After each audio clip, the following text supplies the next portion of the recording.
America's local news station. We bring you this Cron 4 News special report.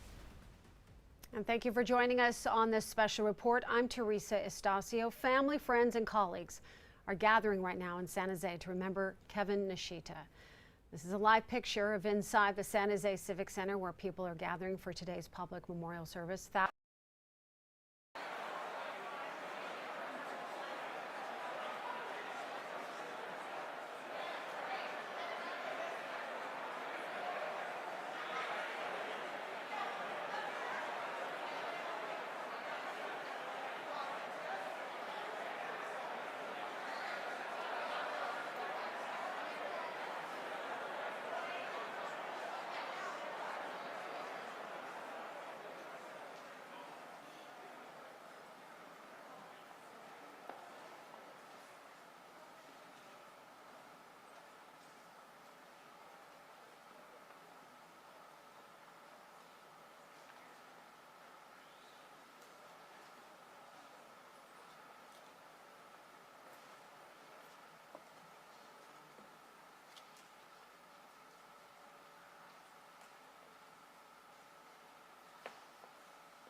Good afternoon. Wow, this is on. Thank you for coming out. I'd like to welcome the family to enter, please. And as they seat, I'd like everyone to please rise. Go ahead.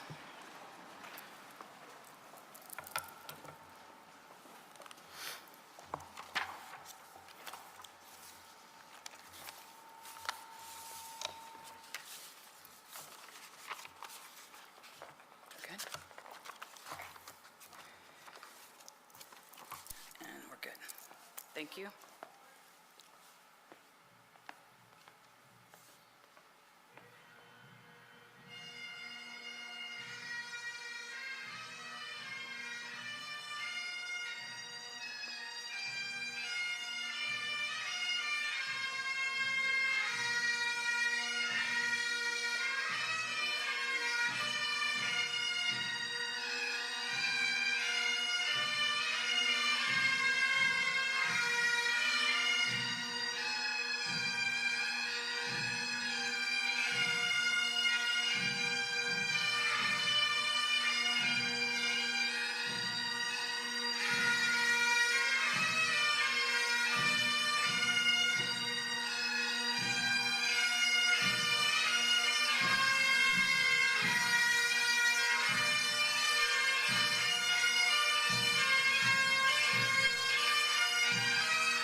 You may be seated.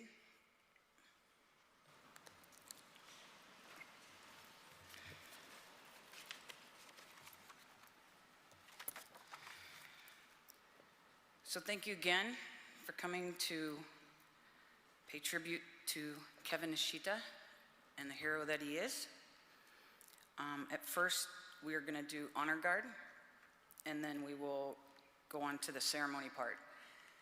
And I just wanted to let you all know I'm a personal friend of the family, Colleen Markham Kelly, and Kevin and I definitely came close the last few years, as I'm red line and he's blue line. And you talk about the most giving, caring, beautiful people. And I came across a quote I'd like to read. It's by Winston Churchill. We make a living by what we get. We make a life by what we give. Winston Churchill. And to me, that summed it up oh so well, of how they're constantly giving of themselves for others. So now we'd like to go with the honor guard, and then we'll begin with the Reverend. Thank you.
道中年後家徳根反射が桃源奇妙三仏菩大尊無下人ずりヨガ願生十願桃源奇妙三等行現象学仏大必心上寺無大社小願陽華美延年検証部が東口心おご来流天根部釈迦部末法四唯釈弥陀本税願楽楽使用門上三等栄光即小無小心大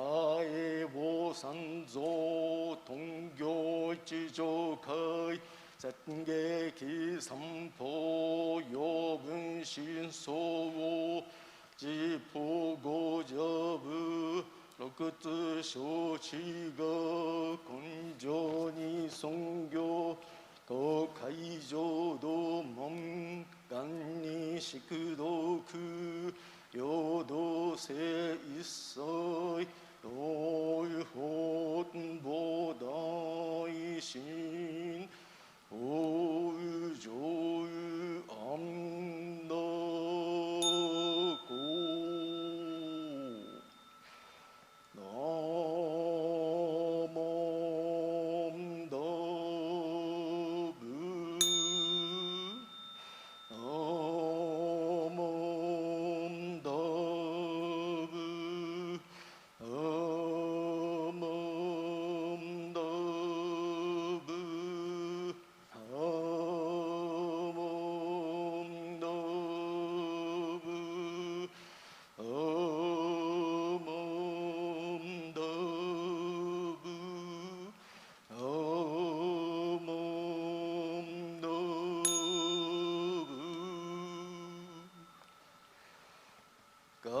すびそん苦毒寺自然無変如海水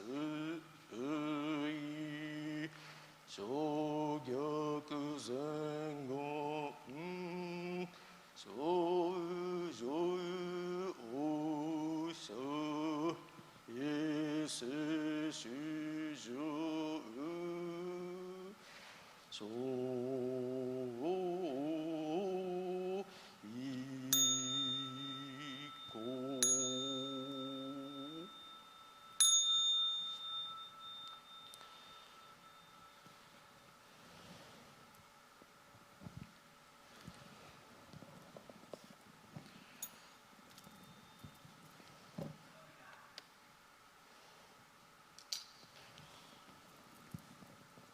Please put the hands together in the show. Namo Amida Butsu. Namo Amida Butsu. Namo Amida Butsu. Namo Amida Butsu. Namo Amida Butsu. Namo Amida Butsu. Namo Amida Butsu. Namo Amida Butsu. Namo Amida Butsu. Namo Amida Butsu. Namo Amida Butsu. Namo Amida Butsu.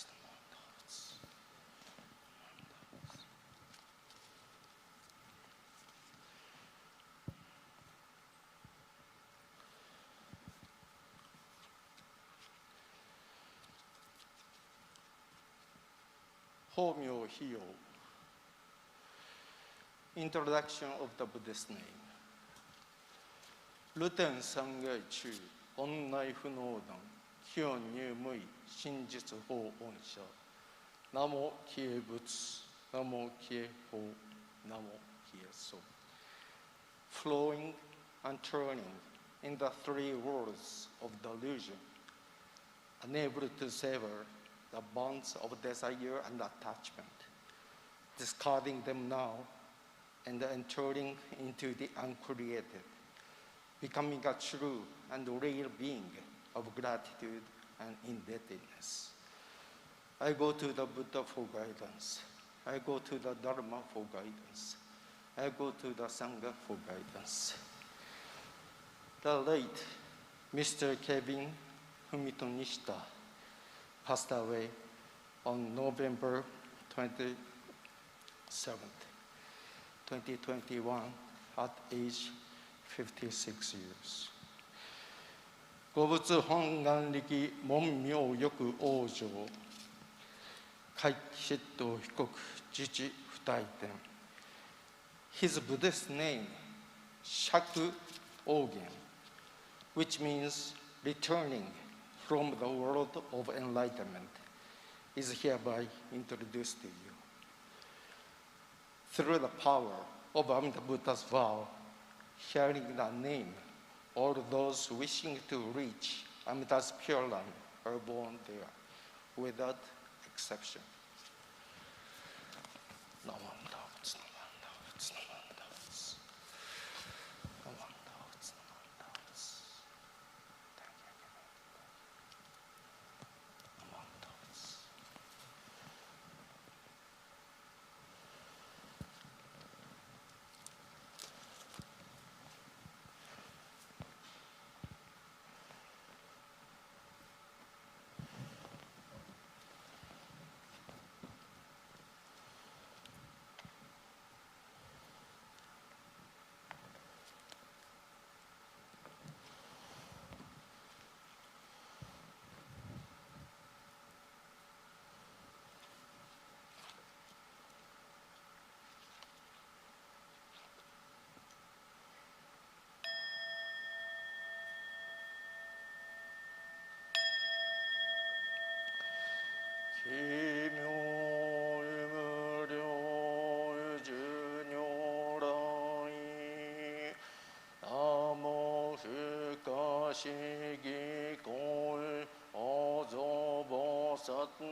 現代証拠聖書意妙如来本税容疑釈迦如来流具世一虚公妙難天寺霊樹大寺出頭世越の財派無限三絶大乗無情法長官義智小安老現世難行六六信行異行指導六悪念弥陀仏本願自念即自如意必上唯の上昇如来をお法大悲偶税を天前菩薩総論説軽妙無下公如来永修たら見心絶高専を頂戴成功こういう本願力栄光移動群上小一心芸入空毒大崩壊越逆入内修習悪死連下造世界百姓信用発祥寺日本の人間人図入生寺恩寺容疑安心動乱両天使上皇乱消防殺雷安蔵る始終上教凡上宣教喜楽法天前菩薩論中下報道因果見世願方言猫ゆとり頂上死因唯心人悪善本部新実法常時生じ即年半越世無量光明道小修上回復系同社結晶道難所唯妙浄土活に万全寺力変願宗円満徳合感染症ザブ三神経音語増末法滅道非一生増悪地偶世思案如意外小妙化全道異道妙異仏性異公愛上三陽逆悪公明明語見因念大理本願第一回行者少女今後し良き一年相互良医大と逆三人即小発症市場ら原神公開一大教延期安養観熱祭先祖修心反戦人王家二度小便利六十悪人よい勝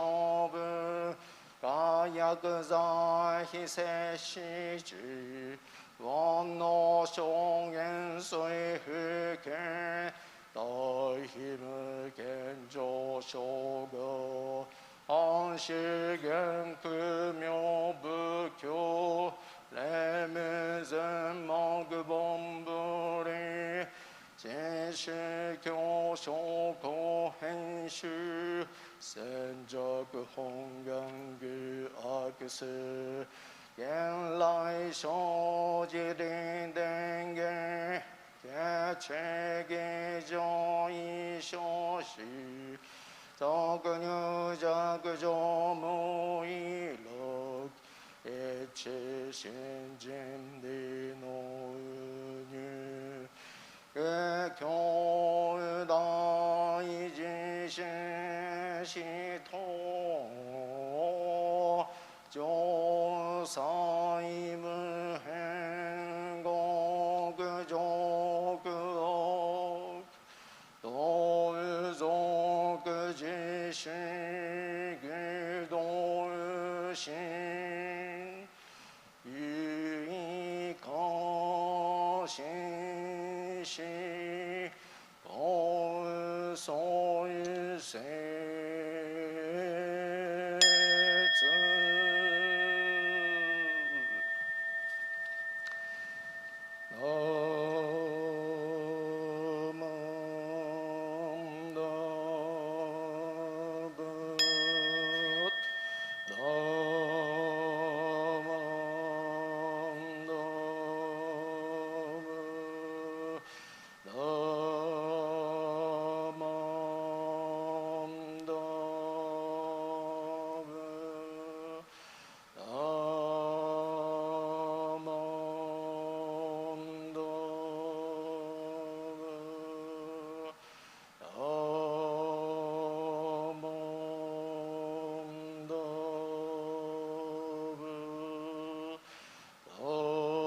Please put the hands together in the show. Namo Amida Butsu. Namo Amida Butsu. Namo Amida Butsu. Namo Amida Butsu. Namo Amida Butsu. Namo Amida Butsu. Namo Amida Butsu. Namo Amida Butsu. Namo Amida Butsu. Namo Amida Butsu. Namo Amida Butsu.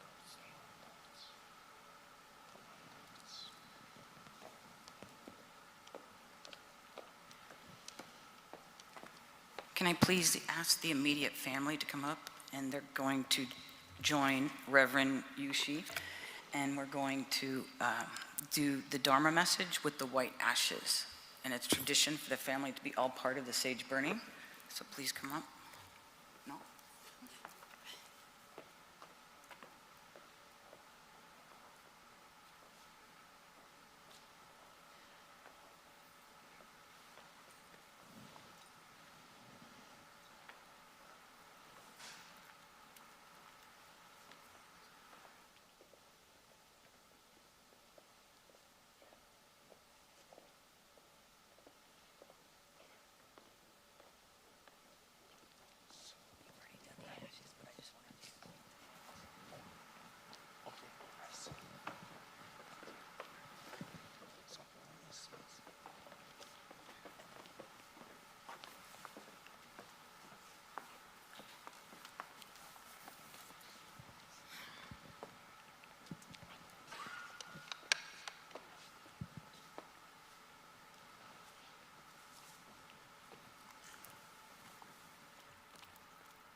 Thank you, Reverend Mukujima. We appreciate it. And I have a condolence letter from Bishop Marvin Hereda. Yeah. Wait. Give it. See? No? Yeah, continue. You want to do it? Yes. The Buddhist? Okay. The Buddhist Churches of America. Thank you.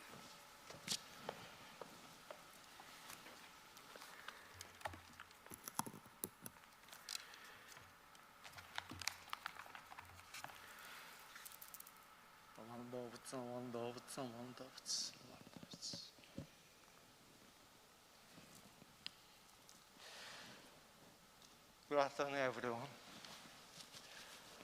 We've come together today during this painful time of sorrow and great loss for the funeral service of the late and beloved Mr. Kevin Nishita. On behalf of the Mountain View Buddhist Temple and our entire membership, I'd like to offer our deepest condolences to the members of the Nishita family and to Kevin's friends and former colleagues who are also here to grieve his loss. Seeing so many people in attendance today, I don't have to explain what kind of person he was, because the large crowd in this hall reflects his virtues and greatness. Each of us is here because he was a special person who had a profound influence on all of us in the way he led his life. For each of us here today is fortunate to have known Kevin, a person with an undeniable appreciation of life. You know well that he gave freely of himself, spreading joy to all those around him with his personality, sense of humor, sense of responsibility, his hard work, caring, and his many talents. As I picture his smiling face and I remember his unselfish efforts, it's easy to see that he was a person who got the most out of life with love and compassion. Even for the sake of this gathering, it's impossible to condense Kevin's 56 years.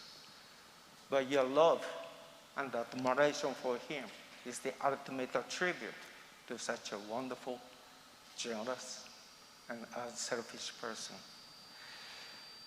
Each of us here cannot help but feel privileged to have been part of his life, because he was a role model for all of us. Kevin was an invaluable temple member and a friend, devoted to protecting our community so that we could live without the constant fear of violence and crime. He was a true Buddhist who walked tirelessly in the world in the spirit of loving kindness for the safety and well-being of others. His many years of quiet contributions to our community are alone worthy of our gratitude and praise. He was a brave police officer and a security guard whom we cannot thank him deeply enough for his dedication to our community. That's why it's so difficult to have such a great man taken from us so suddenly and tragically. His death has been an immense shock to our community. Whatever the circumstances, such a brutal act cannot be condoned. It's truly heartbreaking to witness the Nishita family's grief at the loss of your beloved husband, respectful father, and gentle grandpa. To Kevin's loving wife, Virginia, I'm really sorry for the passing of your dearest husband, with whom you shared countless moments of joy and happiness. Kevin was your best partner for life, who always loved, understood, and protected you, no matter what happened. I know he was your everything. And to his loving kids, Enrique and Maureen, I'm sure, in the fact that in your life, your father was also your spiritual support, who embraced you as your great teacher, and sometimes as a good friend to guide you toward the right path. Consider all the times he was by your side to help and support you, to understand your problems, to help you cope with your challenges, and to celebrate your successes. By his example, he taught you the value of hard work, good judgment, courage, and sincerity. He made sacrifices to let you have the very best. It's impossible to thank him enough for all the things he did for you, because you now fully realize how much he meant to you as your dependable and respected father. So we all understand that your grief is so deep. It surely must be harder for you to lose him in this terrible way. But please find comfort in knowing that when Kevin left this world, he was filled with the deepest feelings of gratitude for everything you did for him. I know he was really satisfied having established such a wonderful family with each of you. Surely he wanted to share many more beautiful experiences with you and to watch how his loving grandkids would grow up. But although he left us unexpectedly, he has been able to enjoy and appreciate his life with all of you. Any accomplishments of his precious life were valuable and meaningful to him because of the deep relationships he shared with his loving family and so many good friends. I also want to assure you that Kevin was born in the Pure Land and has now become one with Amida Buddha. During his life, he truly appreciated the teaching of Jodo Shinshu Buddhism, which assures us that despite death, we will see one another again as Buddhas in the Pure Land. So although he was sad when we lost his mother 2 years ago, he also found great comfort in knowing that he would eventually meet her again. So after his death 2 weeks ago, Virginia told me that Kevin now rejoices in the reunion with his late mother and father, whom we really missed. Especially because his father died when Kevin was young. They enjoy catching up on the conversations, right, Gina? Kevin enjoys new journey, right? So when I heard this, I could imagine Kevin full of smiles. And I know his parents are really proud of Kevin as a brave son who carried out his duty.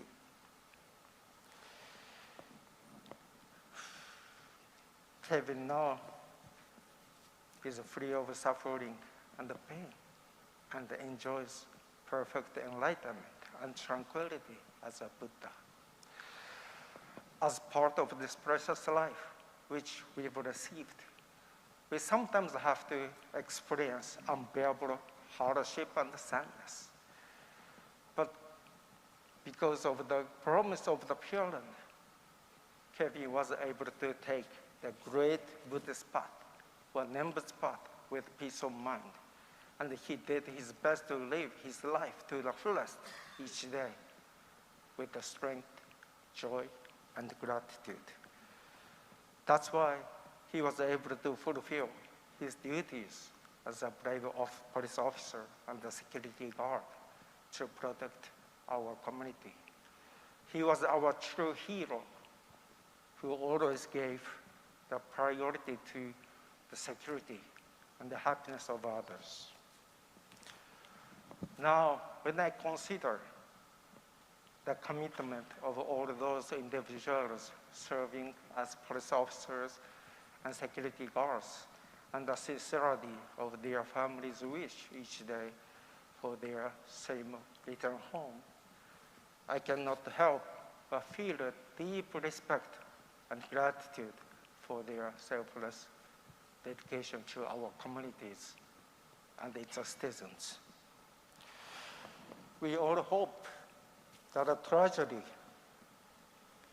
like that which took Kevin's life will never occur again.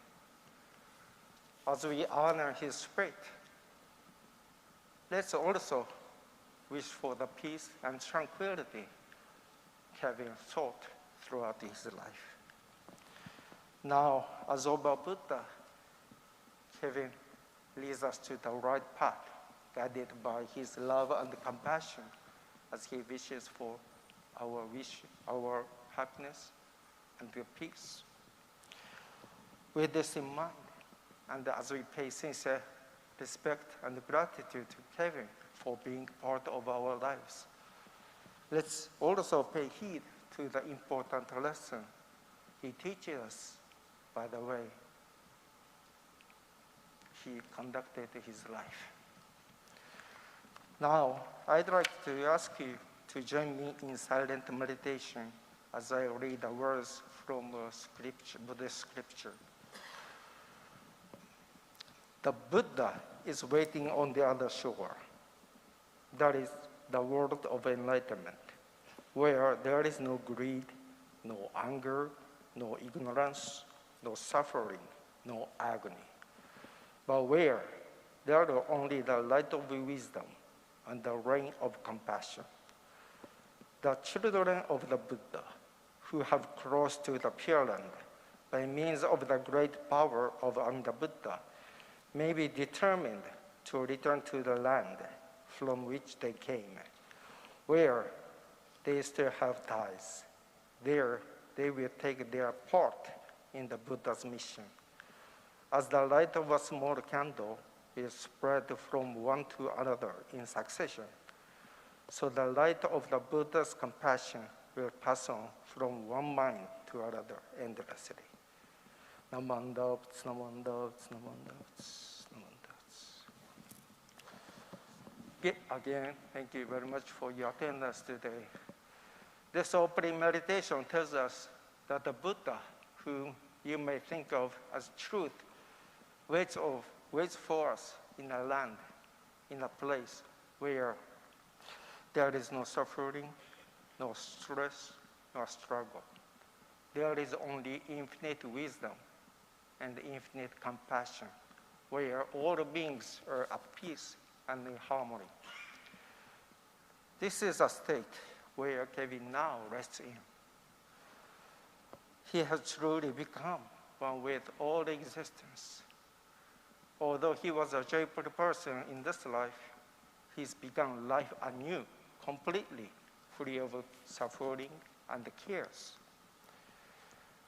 The meditation goes on to explain how people who enjoy this state are anxious to return to help loved ones attain the same kind of peace, harmony, and the spiritual awakening. Certainly, the physical body has cherished and is forever gone from our sight. Yet, nobody can deny that our memories and the feelings for departed loved one remain with us or come back to us long after they've passed on. So indeed, no sooner had Kevin left us than he returned vividly in our hearts and minds. Think about it. I believe that your memories of Kevin include his kindness, affection, and humor. This is the gift that he gave to you then, and that he's given to you now once again. He is still giving. I understand that his loving family and the friends were at the center of his life. It was very important for him to see that his loving wife, children, grandchildren, and all those around him live happily and peacefully with one another. Because he was a compassionate person, Kevin was accepting and supportive of them with the judgment, no matter what. I'm sure that all of you here trusted him because he always demonstrated this kind of caring and trust for others. Over the years, I hope that you will seek to learn more about Kevin's history so that you can understand how he became the wonderful person that he was. It wasn't because he always had an easy and a carefree life. As I mentioned, his beloved father died when Kevin was only 12. Kevin lost his older brother who died as a baby. Furthermore, he lost his older sister 3 years ago, and his loving mother just 2 years ago. So it must have been really tough to have lost 4 members of his immediate family. Yet Kevin never complained, but made the most of each day, always looking ahead with a right view and a positive attitude, regardless of life's circumstances. In the best Buddhist way, he accepted life as it happened and found good in it. Kevin was a true Buddhist who fully enjoyed and appreciated each moment with his family and many friends because he gave unconditionally of himself to help and support others in the spirit of loving kindness. I'm sure that he would want you to live your own lives in this way too. It is this awareness that we are all interdependent and interrelated that inspires people to work so hard and give so much for the benefit of many. Bringing joy to others should be our greatest joy. Truly, this is the action of a person who is one with the mind of the Buddha and that thinks of benefiting not only oneself, but others as well. I'd like to read the last part of the opening meditation once again. As the light of a small candle is spread from one to another in succession, so the light of the Buddha's compassion will pass on from one mind to another endlessly. Each of us here has memories of how Kevin brightened our lives with his smile and the light in his eyes. Many will reflect on the nature of kindness and compassion and even experience personal and spiritual growth. Encounters such as these influence our thoughts, our words, and what we do. It is in this way that one small light spreads in endless succession from one person to another. This is how we understand infinite light and infinite life. The physical form of Kevin is no longer with us, but his spirit is always all around us. When we think about this wonderful man, may we pay tribute to him by allowing ourselves to be inspired by the brightness and the kindness in his character, so that we can pass the flame of community and compassion onto others. And like him, continue to make this world a better place for everyone. His passing is a great loss to both his family and our community. But his great spirit and gentle smile will live in our hearts as our spiritual guide. During this hard time, we honor the one we've lost with our tears of love. But during this funeral, we should also remember the true nature of love. You know, Kevin would never want to be the cause of your sadness. More than this, he would want each of you to take good care of your precious life and cherish one another, because we can only live once. He would sincerely wish that you would enjoy each moment with those you love in peace and harmony. That's Kevin Nishita, whom each of us here knows and we remember. In closing today, let's acknowledge Kevin's oneness with Amida Buddha, and please know that he is now safe and at peace. So please keep him in your mind and heart as he forever guides your life. I'd like to close my Dharma talk with a reading of the words from the letter on the white ashes. It was written by Renyo, who was the eighth successor to our founder Shinran. In the long history of our Jodo Shinshu tradition, this letter is read at the funerals, so that we can get a sense of the transient nature of human existence in this fleeting world. Though written over 500 years ago, Renyo's letter still touches on the same feelings and the questions you may have today. Please join me in meditation. As we observe the transient nature of our existence, we realize that in this world, from beginning to end, nothing is more fragile and fleeting than human life. Thus, we have not heard of anyone receiving human form lasting for 10,000 years. Life passes quickly, and who among us can maintain our bodies for even 100 years? Whether I go before others or others go before me, whether it be today or tomorrow, who is to know? Those who depart before us are as countless and fragile as the drops of dew. Though in the morning we may have radiant health, in the evening we may return to white ashes. When the winds of impermanence blow, our eyes are closed forever. And when the last breath leaves us, our face loses its color. Though loved ones gather and lament, everything is to no avail. The body is then sent into an open field and vanishes from this world with the smoke of cremation, leaving only the white ashes. Nothing is more real than this truth of life. The fragile nature of human existence underlies both the young and the old.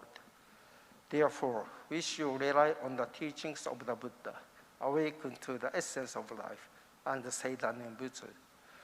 By so understanding the meaning of death, we come to appreciate the meaning of this life, which is to be treasured and cherished because it is unrepeatable.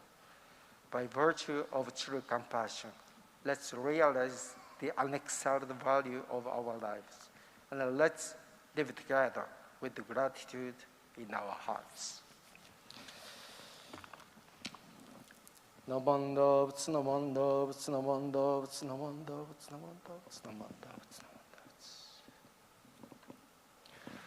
Once again, my deepest condolences to all of you. Thank you very much.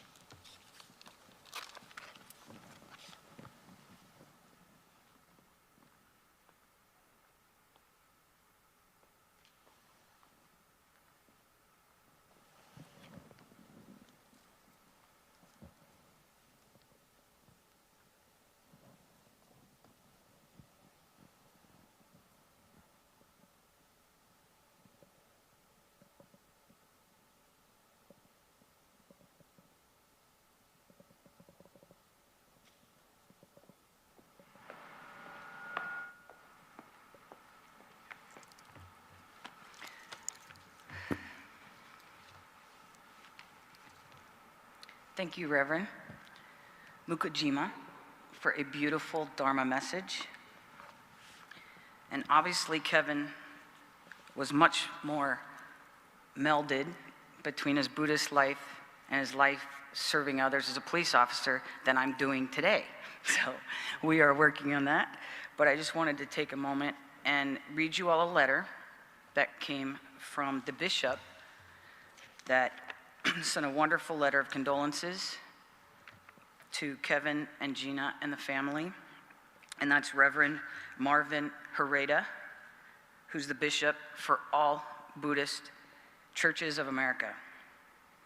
To the family of late Kevin Nishita, may I extend to all of you my deepest sympathies and condolences on the tragic passing of your beloved Kevin. When Shakyamuni Buddha was about to pass into nirvana at the end of his life, he told his followers that his physical body that was laid before him was not the true Buddha.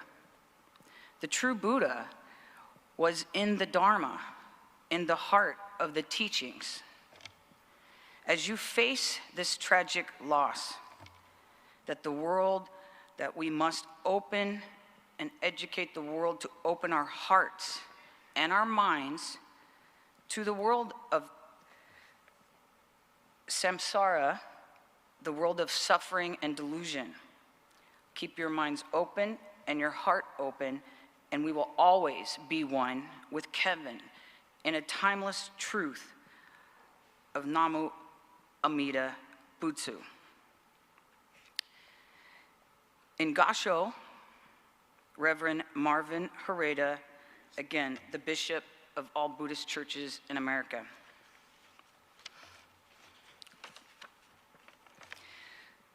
I would love to invite up now San Jose Police Chief Anthony Mata and also Colma Commander Sherwin Loom. And if I could have join us backstage, Manuel Romero and the eulogies. But for right now, thank you, San Jose Police Chief Anthony Mata.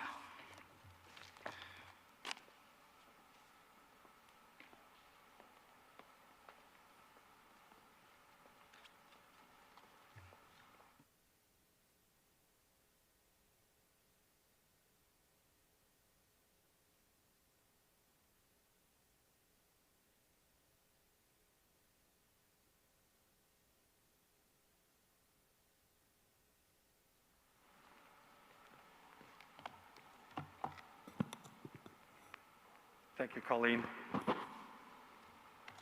And thank you, Virginia. It's my honor to speak on behalf of the department. Good afternoon. On behalf of the City of San Jose and the San Jose Police Department and all the agencies here today, I want to express our sincerest condolences to Miss Kevin Nishita, Virginia. Their two children, Enrique and Maureen, Kevin's sisters, Rosie and Colleen, and the rest of the family. Kevin will always be remembered as a kind and joyful person with a large-than-life smile and helping hand. He will especially be remembered for having a huge heart and always seeing the good in others.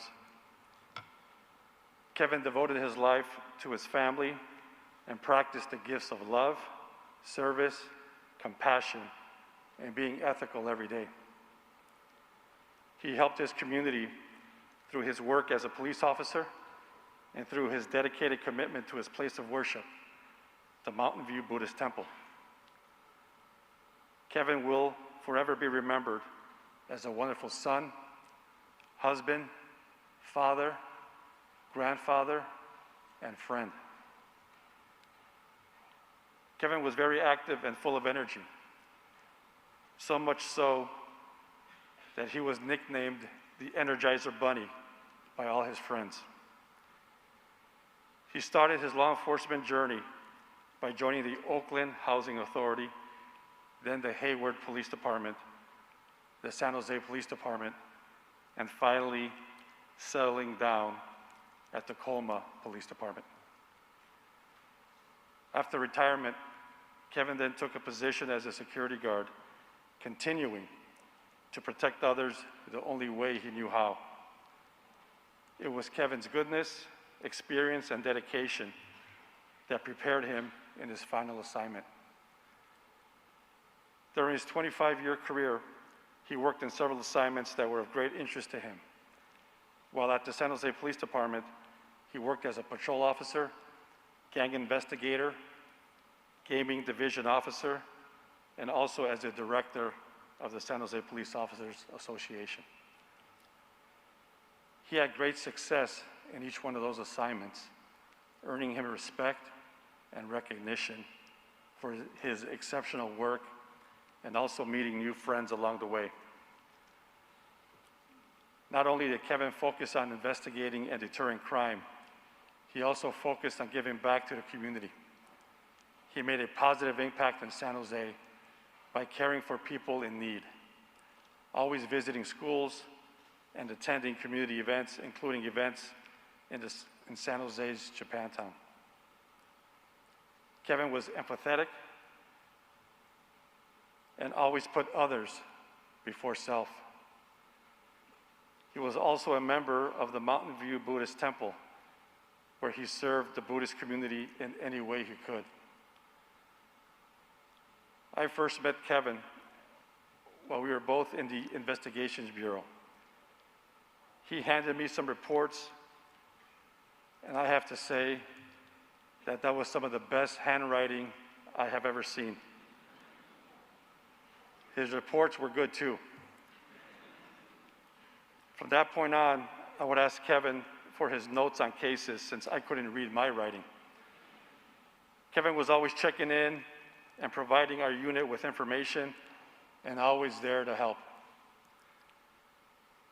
While in investigations, I helped with a robbery case where Kevin was assaulted, but somehow he managed to apprehend the suspects and help his partner. Kevin and his partner were awarded the Hazardous Duties Award for that incident. Once again, Kevin put others before self.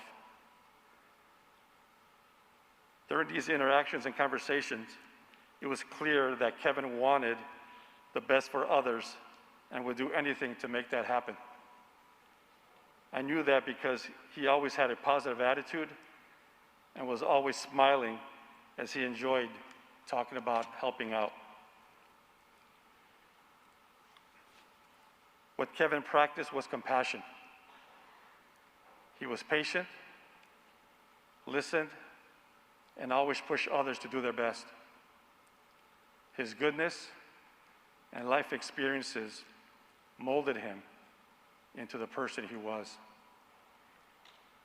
Kevin was caring, courageous, reliable, polite, service-oriented, and extremely professional.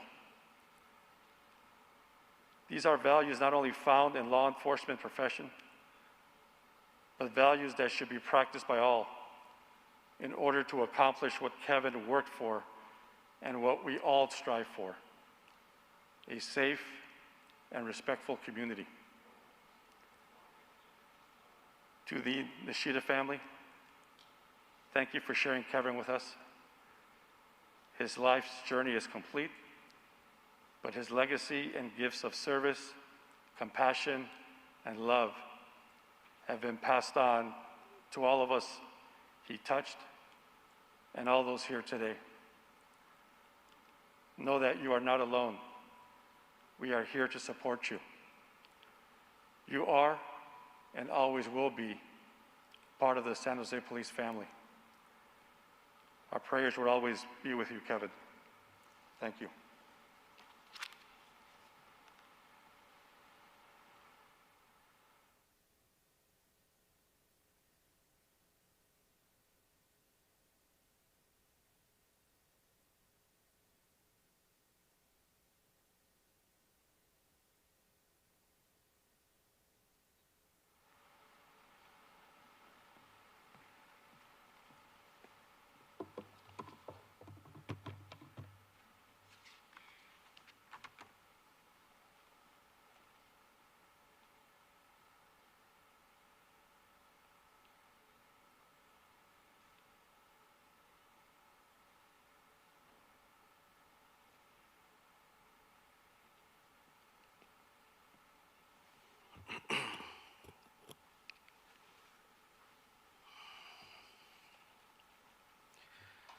Good afternoon, everybody.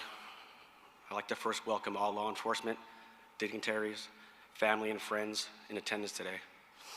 A special thank you and a round of applause for all law enforcement brothers and sisters in attendance today, especially those who assisted in giving our brother Kevin the proper send-off that he deserves. Those who knew who Kevin was, he would go out of his way to help out if this was one of us. My condolences to Kevin's family, Gina, Enrique, Maureen. Our hearts are bleeding. Make no mistake about it, your family is our family. Your pain is our pain. And the Colma Police Department will continue to be here for you during this heartfelt and difficult time. My name is Commander Sherwin Lum from the Colma Police Department. For those of you wondering where the town of Colma is and you haven't Googled it yet, not to be mistaken with Coloma, we're a small suburban town located just 10 minutes south of San Francisco. The town is roughly 2.2 square miles and is known for its 16 cemeteries, shopping centers, and auto row. I had the honor and pleasure to work with Sergeant Nishita from 2012 to 2018. He worked under me as a police officer and as a sergeant. And during that span, Kevin and I developed a very tight working relationship. Kevin became one of my closest confidants and someone who I trusted dearly. He was one of my go-tos, and when it came to making changes or improving our police department, he was there. Kevin was proud to wear the Colma Police Department patches, and it showed by the way he carried himself every day when carrying out duties and assignments. We all know that Kevin was fast-paced and high-strung all the time. You always knew when Kevin was either coming or going because you could hear his feet briskly moving about the station with his keys rattling around, as if he were on the way to a never-ending Code 3 emergency call. There were countless times while at the station I would hear Kevin whizzing by my office, and I would have to turn my radio up just to make sure I didn't miss anything. 9 out of 10 times, he was merely just doing a mundane task like retrieving something from the copy machine or heading to his office.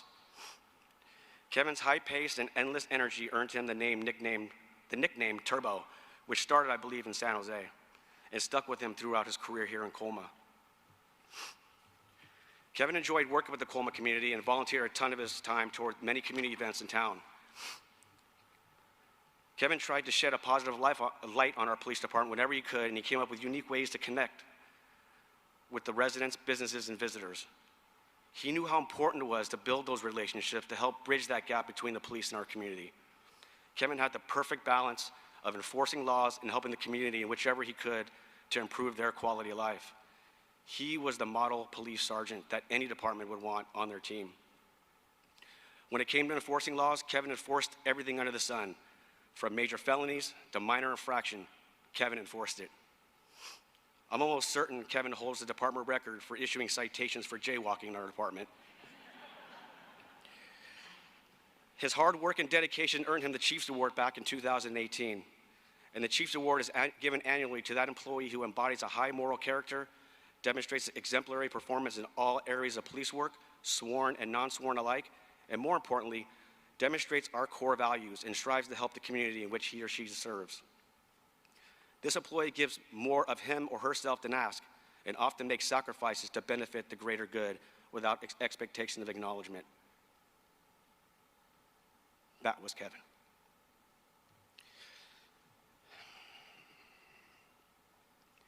Kevin was frequently in tune with the pulse of our department and always had a good gauge of the morale of our staff members. Kevin came to me quite often with ideas to resolve issues that would come up.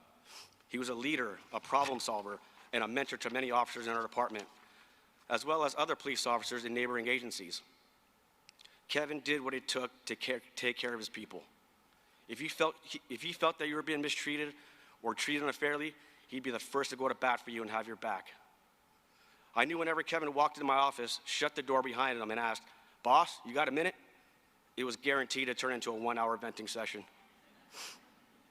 We definitely had our fair share of candid conversations, which I will keep between the two of us. But our conversations usually ended with him telling me that he didn't want to cause any waves and that he just wanted to get some things off his chest. Over the years, we became each other's soundboard. Kevin usually left my office feeling content that I had talked him off a ledge when something was heavy on his mind or bothering him. Kevin held himself and his team to the highest standards and didn't have any problems letting you know you screwed up. One of his famous quotes he used both while we're on the streets and while dealing with officers was, "You're gonna have to take a hit on this one." Kevin also had his signature finger point, which followed by, "Bye, Felicia." I heard that tons of times throughout the station. I heard it tons of times in the streets, and it never got old. This simply meant it was time for you to leave or get out. There was one time one of his officers on his shift got into a vehicle pursuit and crashed his patrol car into some bushes near our police station. Kevin swiftly arrived on scene, checked to make sure the officer was okay, and started to quickly remove the branches and debris covering the patrol car when he noticed the car ended up with some minor paint damage. Kevin initially told the officer, "Don't worry about it, we could just buff that out." What Kevin didn't see was the axle to the patrol car had been completely destroyed. This quickly changed and became one of his many, "you're gonna have to take a hit on this one" moments. I was fortunate enough to work alongside Kevin on several stints on patrol. Kevin being 5'3" tall and myself being a whopping 5'5" tall, we're most certainly the most vertically challenged team in the county. We were challenged by many men, adored by women, and complimented by the kids in the neighborhood on how real our police costumes looked, more often during Halloween. But make no mistake, Kevin didn't let his size or stature hinder him from carrying out his duties as a police officer or a security guard. He was a warrior, and he had the heart of a lion. One night, Kevin and I were dispatched to a disturbance at our local card room. When Kevin and I arrived on scene, we walked right into an all-out physical brawl involving about 20 to 30 intoxicated male subjects. When we got on scene, the fight was on. We were able to identify one of the primary suspects who knocked the victim unconscious and was lying on the ground. The primary suspect took off running and managed to get away from us, but was later identified. I later reviewed the camera footage of the incident and watched as Kevin, without hesitation, jumped right into the angry mob and was getting pushed around by these much larger men. When I watched the video, it showed him being bounced around with what looked like a pack of wild dogs pawing and swiping at him. Kevin held his ground through all of it and managed to help break the fight up, while I was off to the side trying to use my verbal judo to calm things down. Kevin was so pumped after that incident. I later met up with him at the community center where he was sitting alone in his car. He rolled down his window and said, breathing heavily, "I'm good, boss. I'm good. I just need a moment." I knew from that point I'd go to battle with him any day of the week, no matter what the odds were stacked against us. There were plenty more acts of bravery and courage that Kevin displayed over the time we spent together. He proved to all of us one last time how brave he truly was when he protected that news crew on that fateful 24th day of November. Kevin's sense of humor is what helped many of us get through our long 12-hour shifts. He loved the cartoon character Stitch from the animated Disney movie Lilo and Stitch. He owned a one-piece costume that covered him from head to toe. I'm convinced to this day he wore that thing around the house just for the hell of it. One of my favorite stories of Kevin was when he brought this microphone and an attached speaker to work with him one day. It was easy to assume that since Kevin was Asian, he was going to use it to sing karaoke. But no, not Kevin. One day back at the station, Kevin wanted one of his officers to get a task done that the officer was rather reluctant to do at the time. He ordered the officer to get the assignment completed and explained the reason for it, quickly retrieved the microphone and said, "Just get it done," followed by a mic drop before storming out of the room.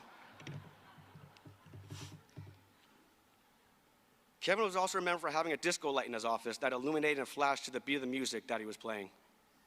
When the lights to his office were blacked out and the disco lights were rolling, you swear you were walking by a mini nightclub. Oh, and let's not forget the famous laundry detergent bucket. Kevin carried around to work. Kevin had a unique way of staying organized. He had a laundry detergent bucket to store everything from police equipment, personal items, notebooks, and even snacks. I was later told he carried a similar bucket when he worked for San Jose. The story has it he actually made one of his training recruits get their own bucket to carry. The common theme you'll hear from those who knew Kevin was how kind and caring he was. It's an understatement. This was no exception for me and my family. When my daughter got her driver's license at 16 years old, Kevin knew that I was in the market for a car. Without hesitation, Kevin offered to sell me his Toyota pickup truck in exchange for a small monetary donation, which I'm pretty sure he used to support his addiction to those ginormous Big Gulp 7-Eleven iced teas and Taco Bell tacos.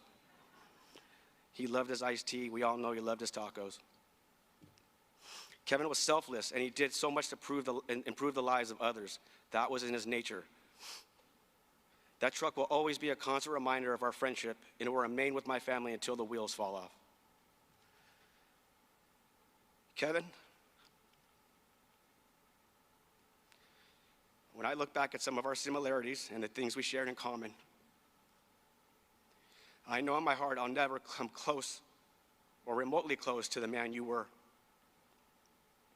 You're a hero to all of us. You touched so many lives, and you knew how to put smiles on our faces. I thank God he allowed us to cross paths. Like a majority of our police departments, I know heaven is short-staffed and in need of more guardian angels. God always seems to pick the best. Stitch said Ohana means family. The Colma Police Department will always be your Ohana. I love you, brother. We'll never forget you. I'll see you at final roll call, my friend.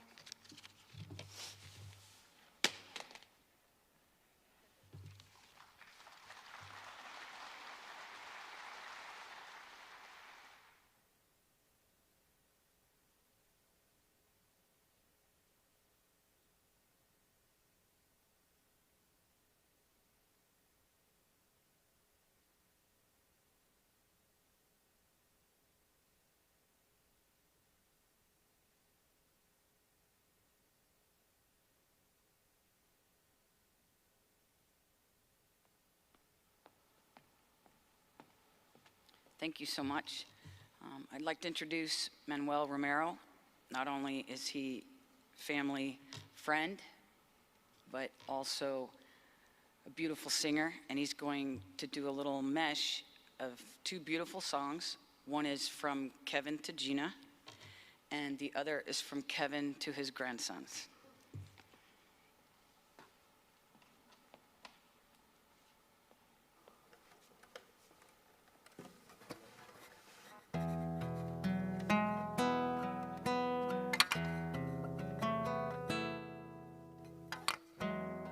I'll remember you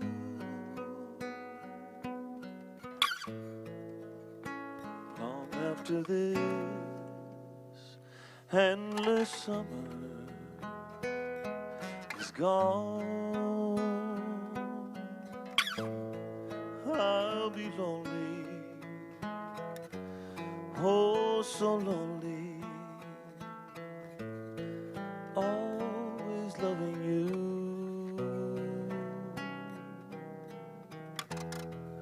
I'll remember too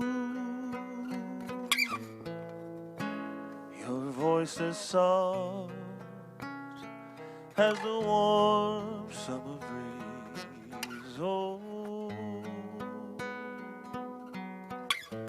I'll be lonely, oh so lonely, always loving you.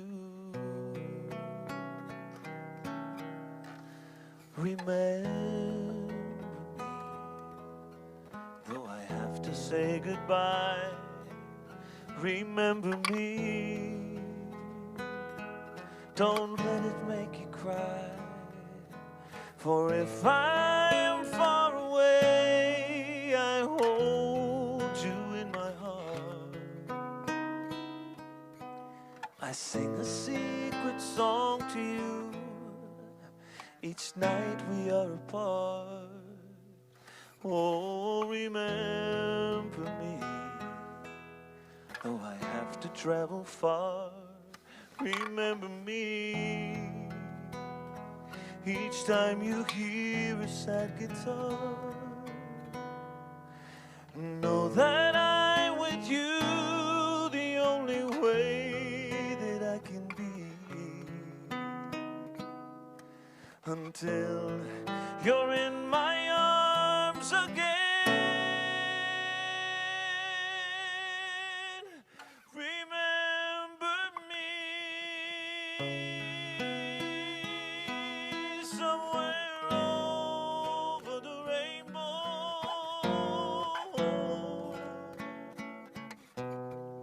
way up high.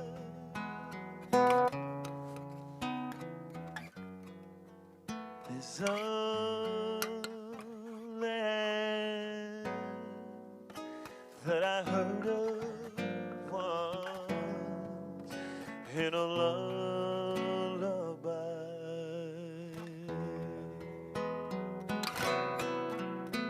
Someday I wish upon a star,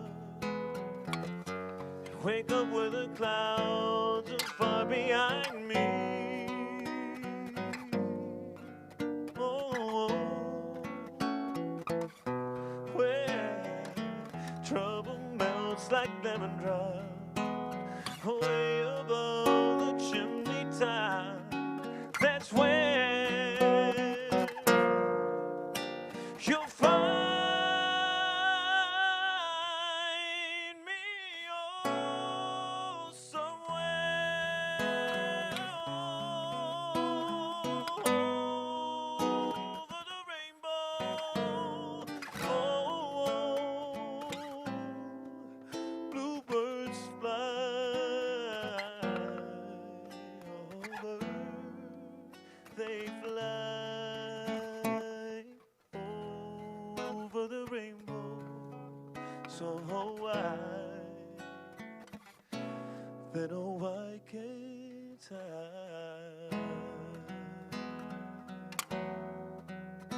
Remember me, though I have to travel far. Remember me.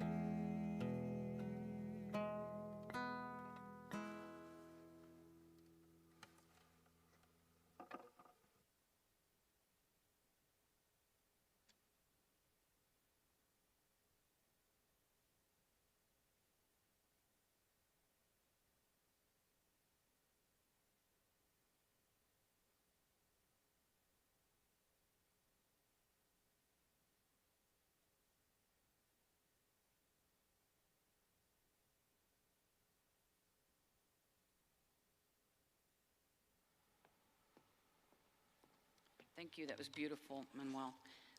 First, we're going to have the eulogies, and then I'm going to ask Gina to come up. But if I can have Maui and Rocky join us, and Linda. But first, we have Scott and Ollie. So, what is that? Hi. But if you guys want to, yeah. Thank you.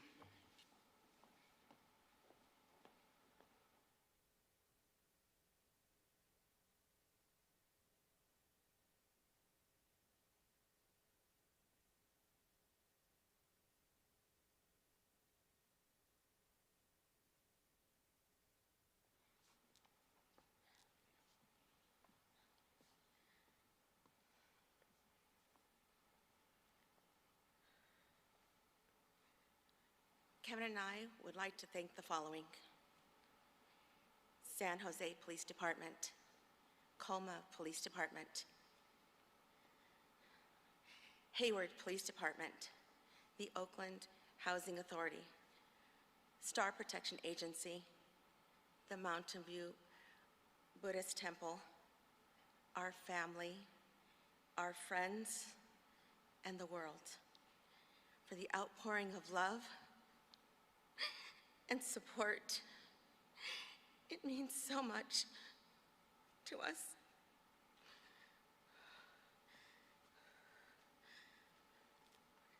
As Kevin's best friend, I know Kevin is so grateful for everyone being here today, and we are too.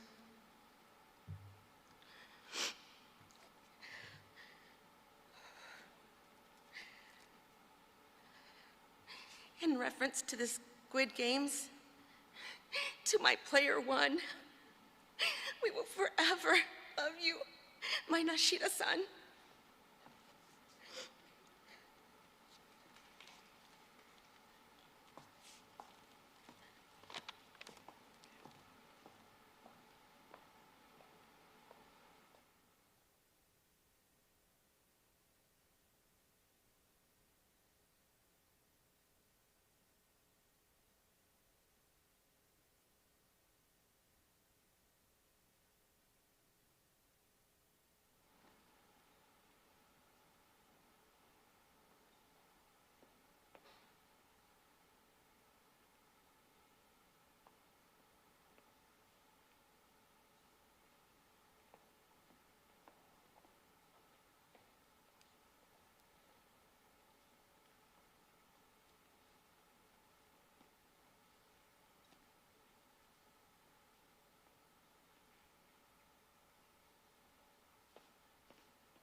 comes to no surprise to see the amount of people in attendance today. And from the bottom of our hearts, we are so grateful for everyone sharing this time with us. My name is Enrique, and I'm Kevin's stepson. Growing up, my mom used to tell me, "You're the man of the house." And that meant always taking care of mom and grandma. I did my best, but I was far from ready to take care of the family. My mom introduced Kevin to me when I was 12 years old, and as any good son or grandson would do, I had to make sure that he was going to take good care of us. Well, he quickly found my weakness, which is sushi, and after so many trips to Sushi Maru, I was sold. He got the job. I'll always remember when I got the news about Kevin proposing. I was excited, and I felt a huge weight lift off my shoulders. For the first time, I wasn't alone in taking care of my family. Growing up in a Latino household, I was used to loud personalities and the long speeches when I forgot to do my chores. But Kevin wasn't like that, and even during my rowdy teenage years, he was more patient and forgiving than I would have been with myself. Kevin never lectured me about working hard, having goals, or sacrificing for family, but I still learned that from him. I hope he knows that I was paying attention when he finished that double shift, and as soon as he gets home, he offers to cook my favorite meal. I hope he knows that I admired his dedication, watching him work full-time and still making time to study to advance his career. I hope he knows that I'm a better man because of him. As we got older, Kevin and I became closer. We would go try new restaurants, watch the latest Star Wars in theaters, or just hang out at home, laughing at each other's sarcastic jokes.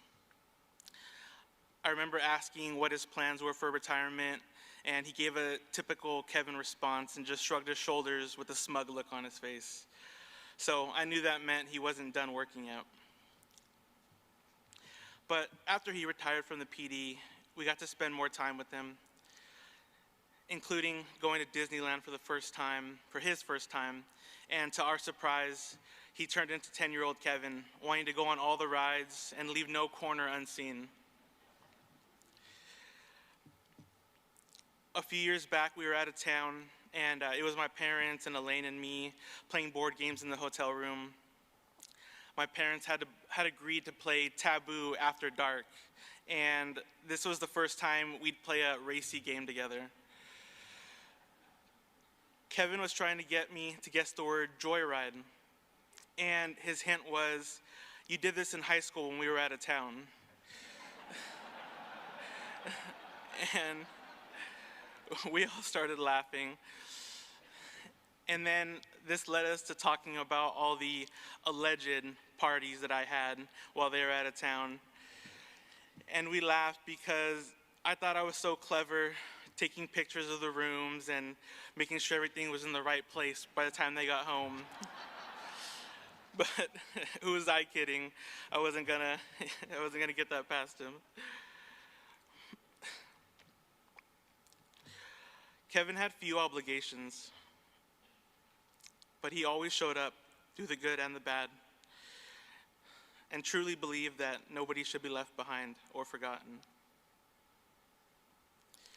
Thank you, Kevin, for teaching me how to be the man of the house. I'm ready to take care of the family now, so get some rest.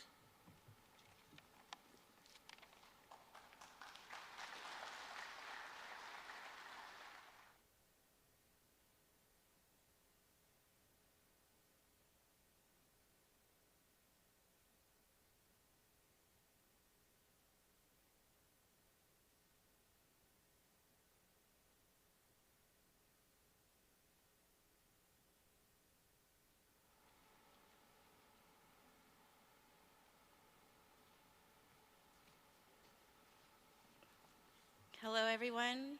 My name is Maureen Campos. my parents died when I was in my late teens, and I was looking for a room to rent. And then I was asking my high school friends, like, hey, does anyone have a spare room? And Enrique was the one who told me, let me ask my mom and stepdad, and then you can meet with them and see if it works out. So when I met with them, and they kind of sat me down like interview style, they were so nice to me. They were like saying like, welcome to my home. Little did they know I've been to their home because of Enrique's parties lots of times.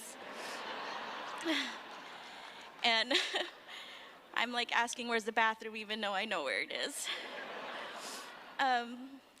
So being Filipino, I kind of call them Auntie Gina and Uncle Kevin, and it just kind of stuck with them.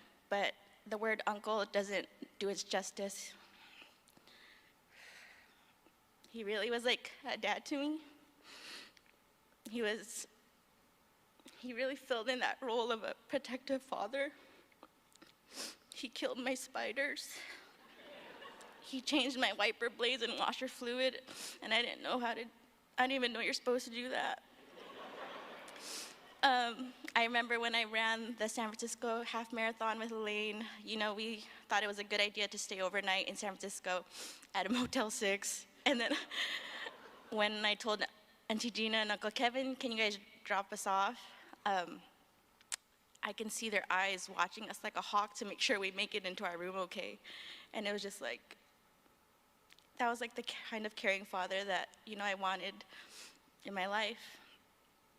And one more example of being a protective father is when he first met my now husband, Marlo. Marlo used to have a loud car. And when he was gonna meet him for his first time, I said, you better park way, way, way down there. And then he's like, why, is he scary? I was like, I don't know, it's your first time. You should be scared, I'm scared. And so when Marlo first came in, the first thing you see on the little shoe rack was a box that said tasers. I don't know if there was tasers in there.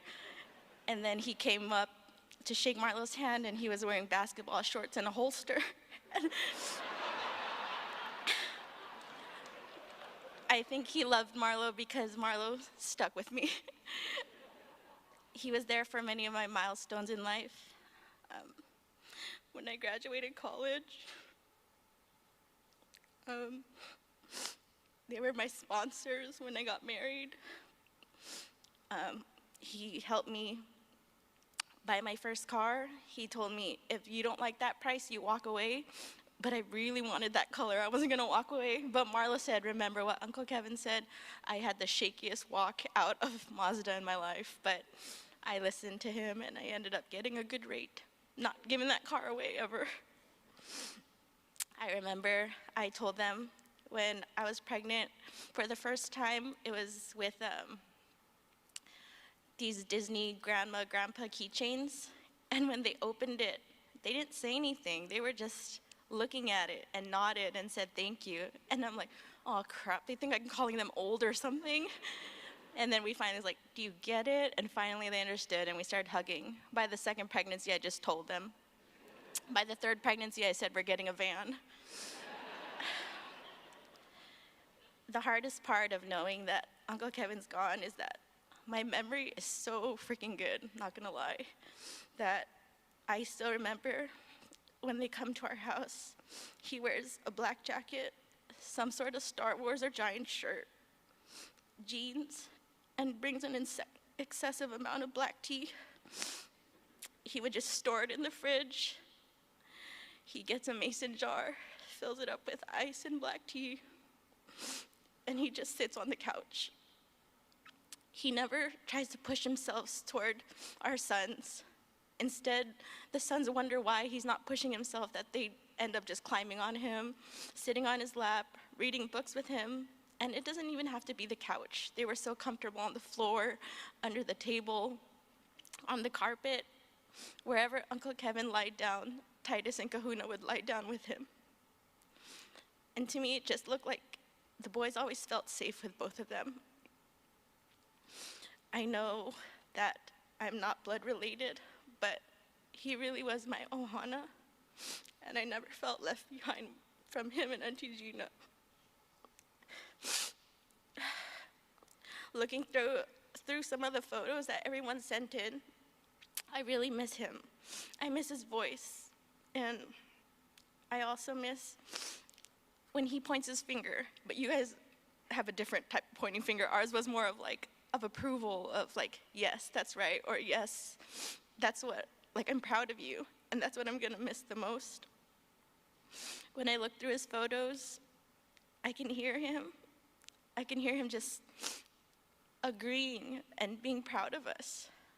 And when I look at his photos, I'm wondering why his police colleagues and college colleagues are always carrying him.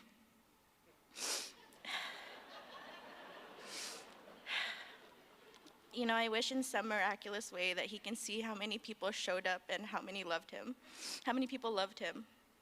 I can imagine him dusting off his shoulders and just saying, yep, this is all for me. He's our superhero. He's Titus Kahuna Dash's superhero. And we love you, Uncle Kevin.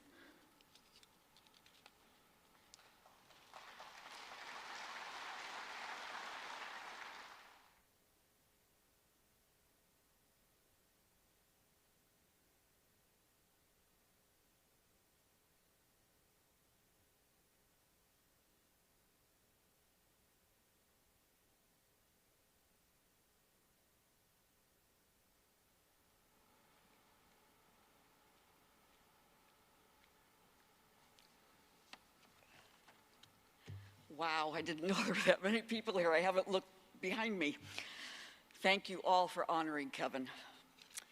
Let me start by saying that my husband, Keith Watanabe, wanted to be here so badly for Gina, and he was unable to, but you need to know that everything that I say today comes from him also.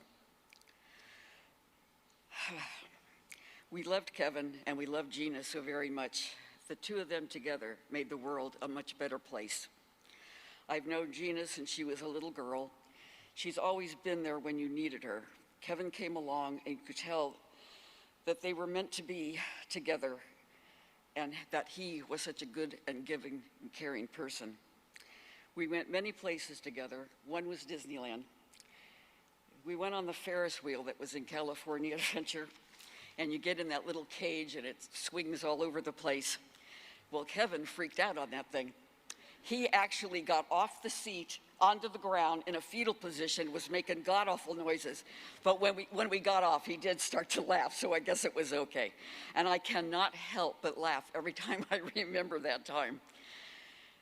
Sometimes it was just Keith and Kevin bonding over their police experiences, and Gina and I would just kind of roll our eyes while they did the shop talk.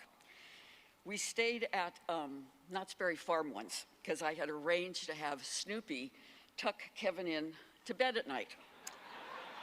So, I mean, this was a lot of arranging. I called before, we got there, we made sure we were in the room at time, the whole thing.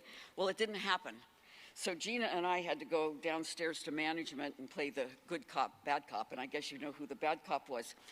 So because Snoopy never showed, but we told Kevin, he was very disappointed, but at least we got the room for free, thanks to Gina.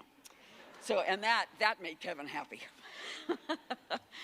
My husband reminded me of the lunches and dinners that we had in Pacifica and the coast, and how much we loved to be able to sit there and just look at the ocean and enjoy our meals. There was a time when my family lived with Kevin and Gina for about a month. Kevin was subjected to my cooking, but he was always very gracious when it was time to sit down at the table and eat it. One of my many discussions with Kevin was about number 45, Trump. He was a supporter, and I despised that man so much.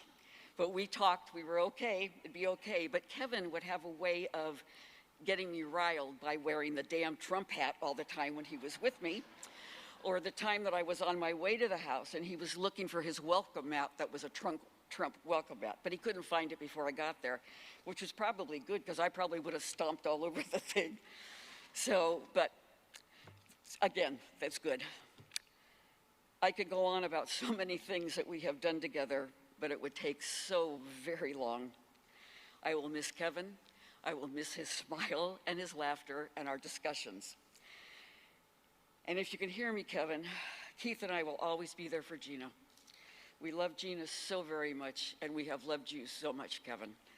Thank you for being a part of our lives.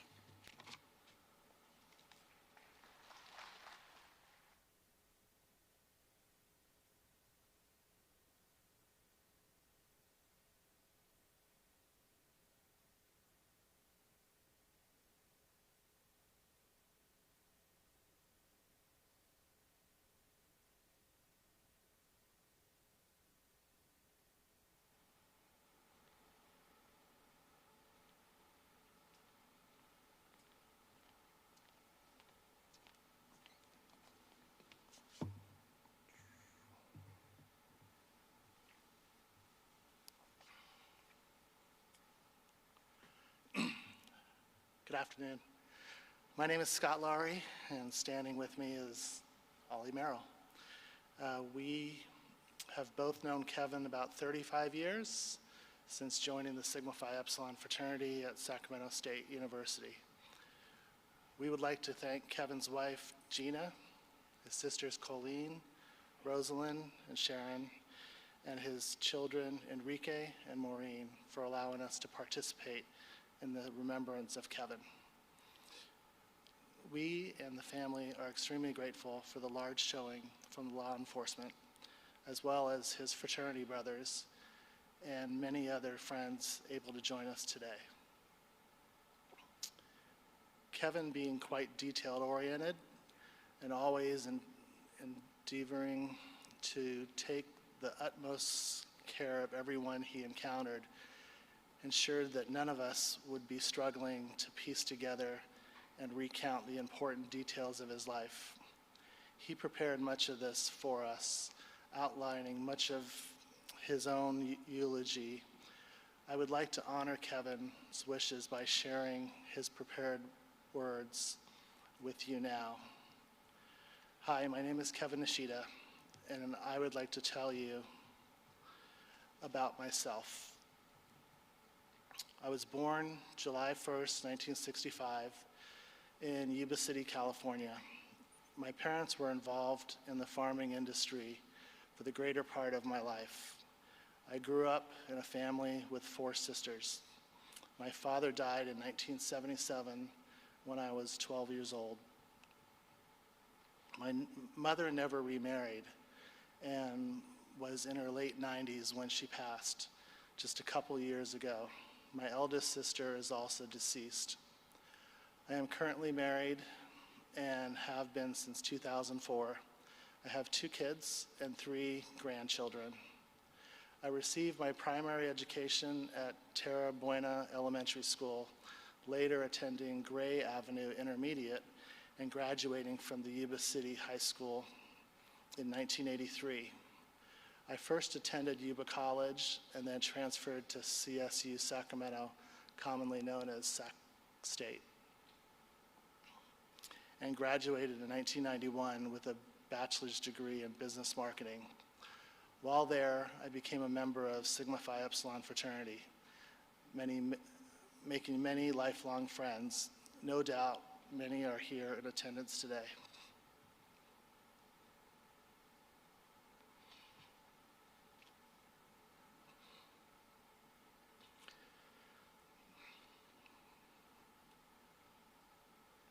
My early work career was at Lucky's Store, Gemco, Bank of America, and a small family-owned pharmacy.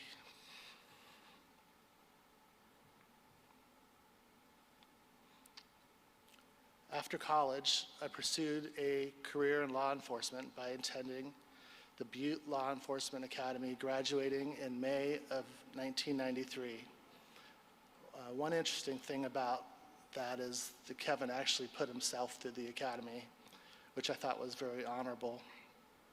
My first job in law enforcement was with the Oakland Housing Authority Police Department, where I worked from 1993 to 1995.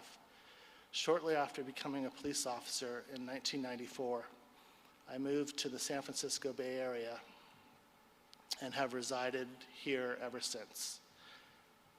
I first served with the Hayward Police Department from 1995 to 2001 as a field training officer. From 2001 through 2012, I worked as a detective for the San Jose Police Department. Easily as important to me was the time I was able to spend also serving on the Police Association Board. In 2004, just a few years after starting with San Jose PD, I began the most important chapter of my life. I married Virginia, Gina. We have 2 children, Enrique, nicknamed Rocky, and Maureen, nicknamed Maui, along with 3 grandchildren. I completed my law enforcement career while with Colma Police Department. I began as a field trainer officer in 2012 and then later served as a detective, ultimately retiring as a sergeant in 2018. For approximately 4 of those years, I have served as the Police Association president, a very important highlight of my career. Additionally, I belong to the California Narcotics Officers Association, the California Peace Officers Association, and the Police Officers Research Association of California. I most recently began working as a private security company. I don't mean to leave anything out, but as of this reading, those highlights are yet to come. The person who has had the greatest impact on my life is my mother. She taught me right from wrong, taught me to work hard, and guided me to become a responsible adult. I am a member of the Mountain View Buddhist Temple. As some of you know, I have had some health issues after retiring. I deal with my condition with the Japanese word gaman. In mine, gaman roughly translates to mean perseverance. But I choose to reflect on its deeper cognitive meaning, enduring the seemingly unbearable with patience and dignity.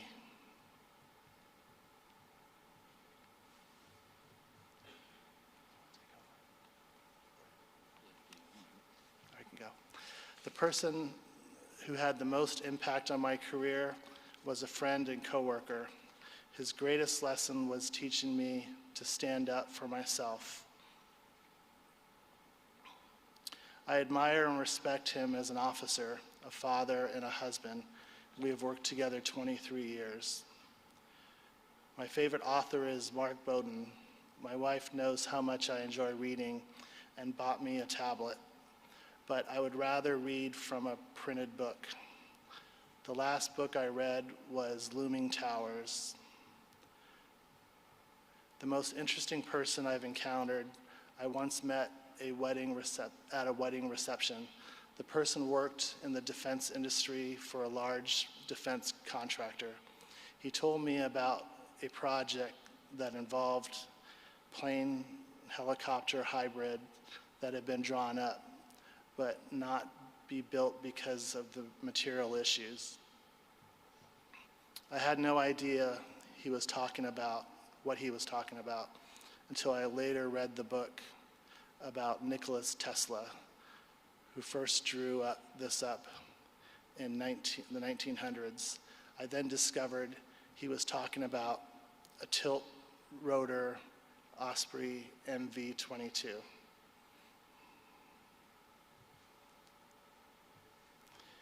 My favorite sports team is the San Francisco Giants. I have many memories, many great memories, and have been a lifelong member of the Sigma Phi Epsilon men's social fraternity. Among my closest college friends are my brothers, Charles Nance, Tim Pewitt, John Butler, Ollie Merrill, Tavis Craigie, and myself. Both of my favorite police cars were from my Hayward PD days.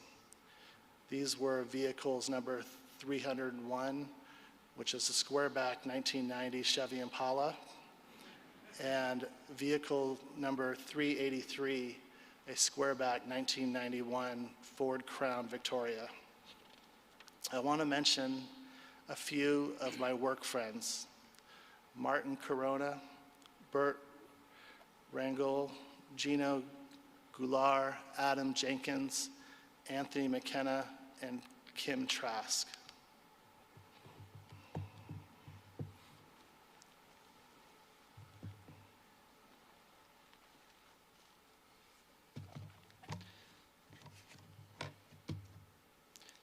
These prior statements ended what Kevin had outlined for us prior to his passing. Yet there were additional notes, really just random pieces of information that Gina had found that we are certain that he also meant to be included. Not being police officers, we've done our best to phrase it and construct his intended meaning.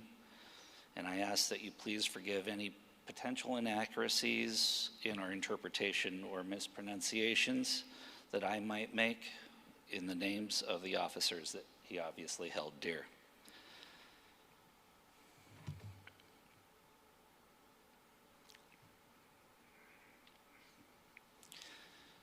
I want to recognize my team while serving as a detective with the narcotics unit in San Jose.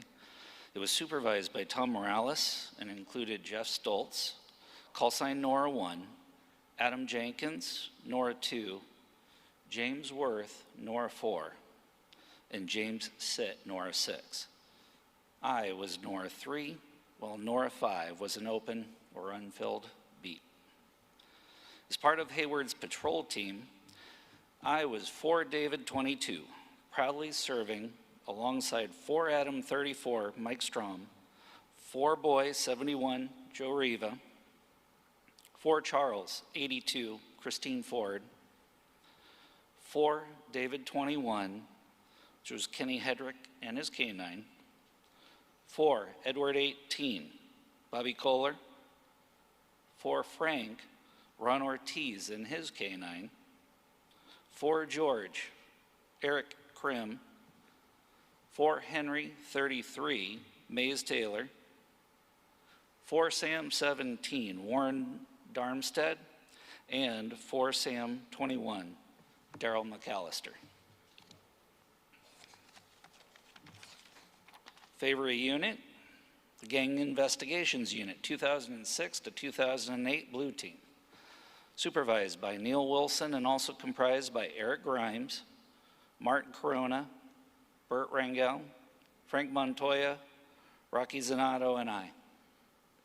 Favorite supervisors were Tom Morales of the San Jose Police Department and Daryl McAllister from Hayward PD. For all Kevin's fellow officers, and I guess anyone else in the Bay Area who might simply be hungry and just unsure where else to go, Kevin also wanted you to know what he considered to be the very best C7 locations around the Bay Area. For the rest of us not in blue, C7 translates to best lunch locations. So the Cardinal was his go-to in San Jose. In Hayward, he frequented 2 favorites, Caro's on Hesperian Boulevard at A Street and Casper's Hot Dogs on C Street. For his Oakland officers, he recommends Days Inn 98 and Edie's. And when you find yourselves in Alameda, eat at Nico's. Colma comrades, you might want to check out Lucky Chances and the Black Bear. Okay. So Kevin had also requested that Charles Nance, along with other close friends, have an opportunity to talk about his life today. Unfortunately, Charles is out of the country and cannot be here today, but he helped me to put together this eulogy and added some of his personal thoughts about Kevin. Charles wrote, I first met Kevin in 1987 while pledging the Sigma Phi Epsilon fraternity at Sac State. He was the first person I met and made an instant impression on me with his warm demeanor and his welcoming smile. Little did I know that day that Kevin would become one of my closest friends over 3 decades. One of Kevin's best qualities is that he genuinely cared about people. As many of you in this room will attest to, he would literally give you the shirt off his back to help a friend in need. Kevin was certainly there for me whenever I needed help, without question, many, many times. The motto of our fraternity is virtue, diligence, and brotherly love. Kevin Nishita exemplified each of these principles and demonstrated them in his daily life. I want to expand on a few of these principles as defined by the original creator. Virtue. I believe that the word virtue is an inclusive term, that it is not enough that I be merely passively virtuous. I must be positive on virtue's behalf. Therefore, I will stand aggressively for honesty in all walks of life, and I will speak cleanly, play cleanly, and live cleanly. Whenever I can, I will oppose lawlessness and vice. Kevin demonstrated virtue in his personal life every day as a husband, father, son, and brother. He pursued a virtuous career in law enforcement, helping to protect people and better his community every day. Diligence. The principle of diligence refers to holding yourself to high standards, for an organization cannot be greater than any one of its members. While I have never worked in law enforcement, I believe anyone that has worked with Kevin probably agrees. He was a diligent man, and all of the police departments that he served over his career were better for it. Brotherly love. Quoting from the original text, I believe that brotherly love must be given in order to be received, and that it cannot exist without triumph of the principles of virtue and diligence, for these are essential parts of it. Kevin loved his family.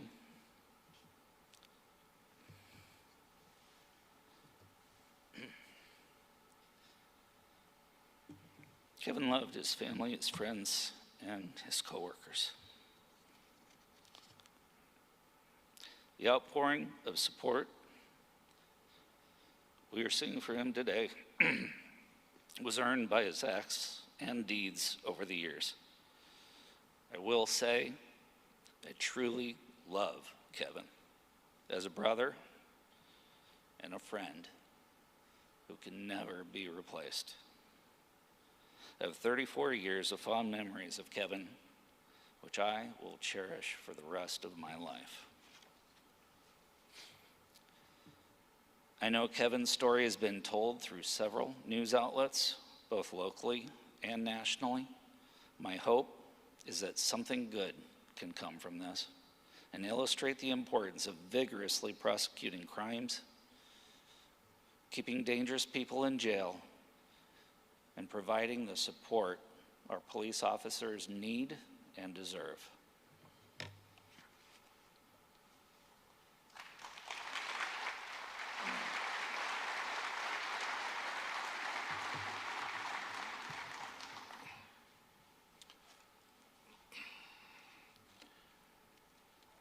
Kevin was a thoughtful, generous, and loyal, very reliable best friend.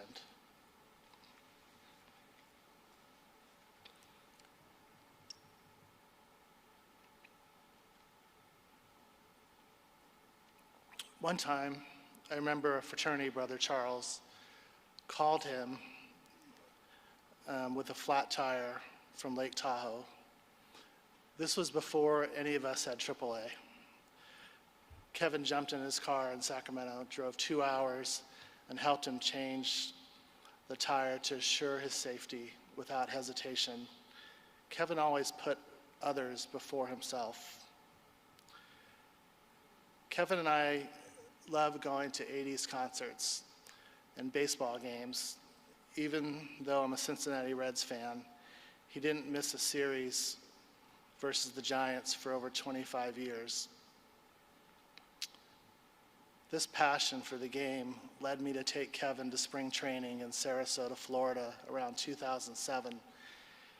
We would drive hours to see games, and when the Reds moved to Arizona, we started taking other friends, John Butler, Tavis Craigie, and our close friend Charles Dance had recently moved there, which made it even a better excuse to go. While in Arizona, we would kart race annually. It wasn't about who had the fastest time, but really about who survived and made us laugh as we knocked each other into the walls and cut each other off. Kevin loved casinos, and every time he went, he always seemed to win on the slots and would treat everyone to dinner afterwards. You had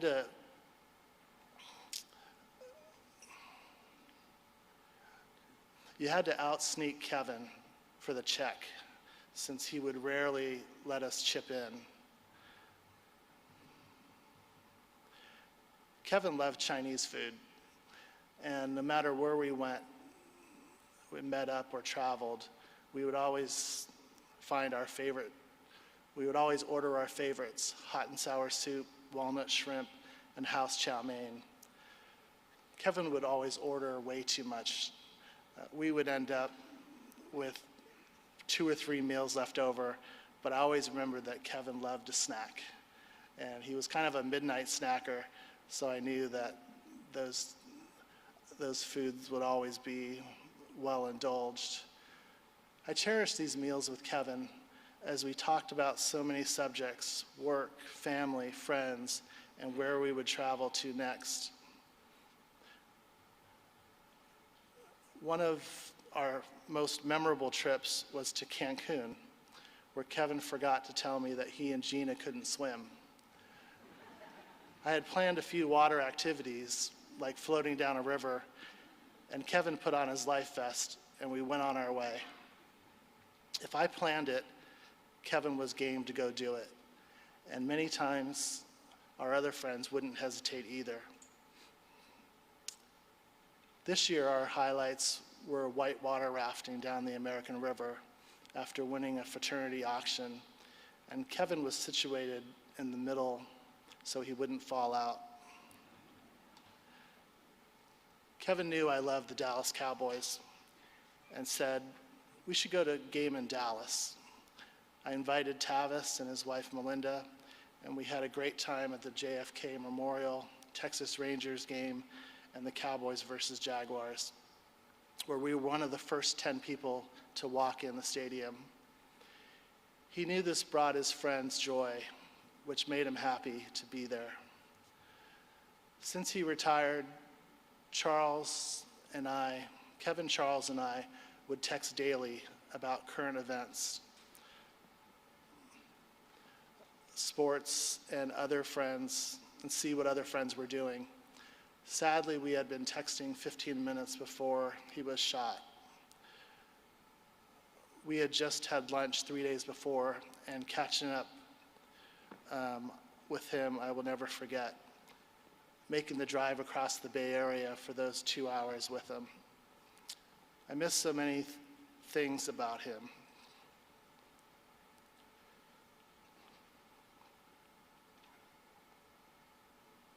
Especially our daily messages.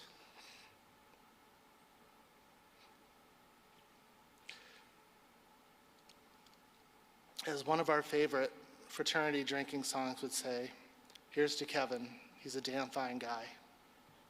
Thank you.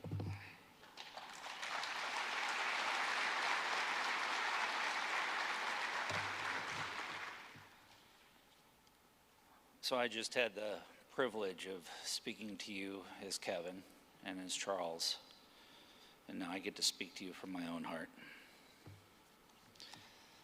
Kevin and I were initially pledge brothers and later active brothers in Sigma Phi Epsilon.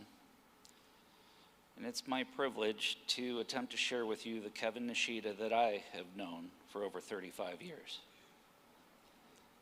But it's a daunting task to try and encapsulate in a mere few minutes the huge personality and incredible presence that he was, and the deep impacts that he made on so many.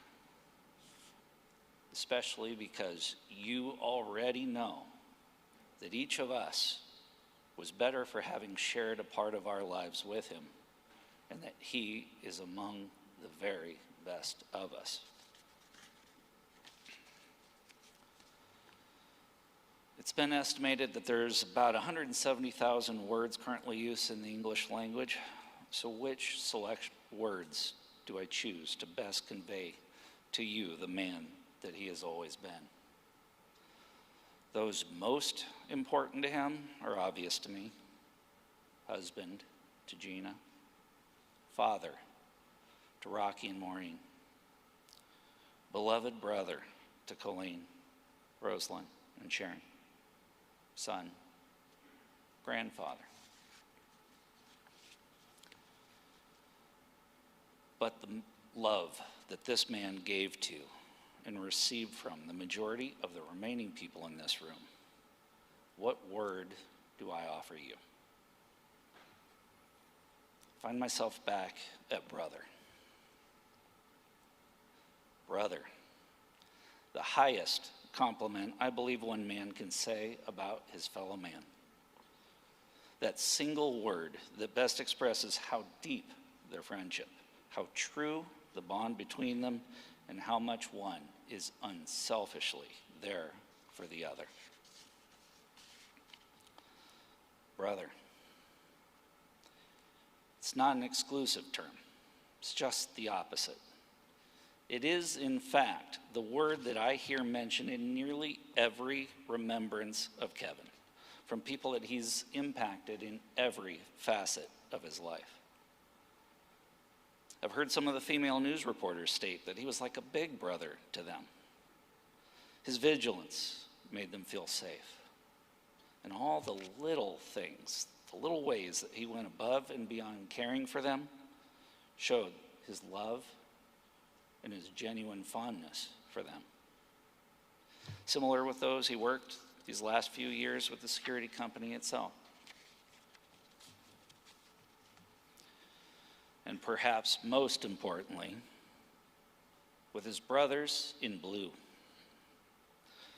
where that brotherly bond runs its deepest. It has to. You are entrusting your safety, even your lives, and therefore the continued welfare of your families in one another. So while it should go without saying, I know that he would want me to express it for him. He loved his brothers in blue deeply. That's why his proudest moments were with the Police Officers Association. He hoped to give back and be of service to you.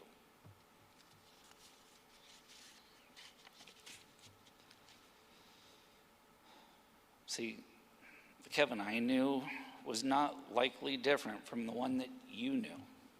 He has always been inclusive and extremely generous. The best that I can offer from my perspective relates to the uncanny intuitiveness of his generosity. A knack for giving you a laugh, a quick boost to your confidence, or whatever you might need at that particular moment. And then being so selfless about it that he almost made you feel like you were doing him the favor by letting him be there for you. He has always been that quality person that we will always cherish for having come into our lives, but comes along all too rarely.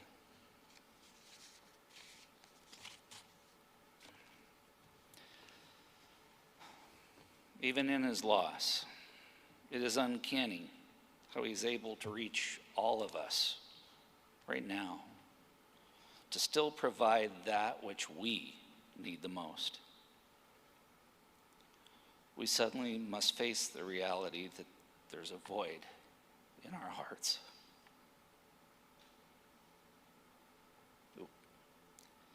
That we are each struggling. Knowing that we must somehow continue moving forward, even though we're now incomplete. So, once again, Big Brother Kevin intervenes, reconnecting all of his far-flung brothers and sisters to feel his love, and hopefully bring many of us that have allowed ourselves to drift apart a little too far back together again. He encourages us to share those pieces of ourselves perhaps too long missing from each other, so we might help each other feel just a little more complete, to help each other through our challenges yet to come.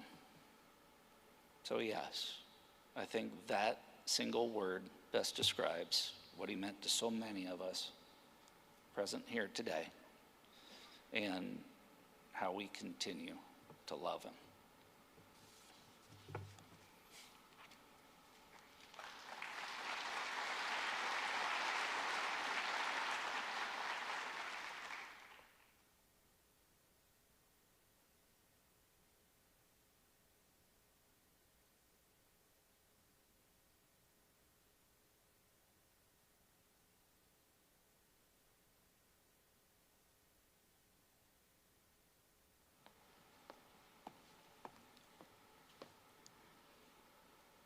Next, we're going to enjoy a beautiful video tribute to Kevin, and then we'll have some formal things to wrap up.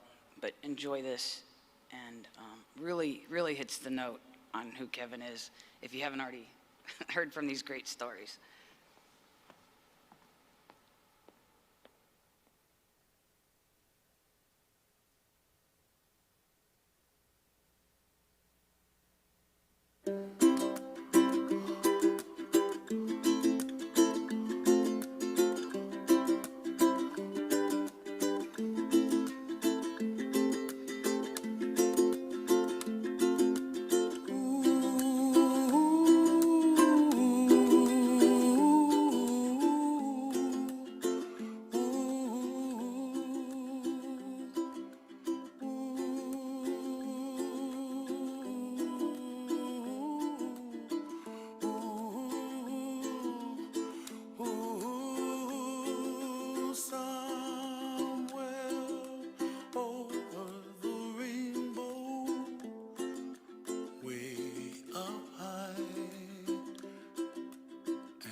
Someday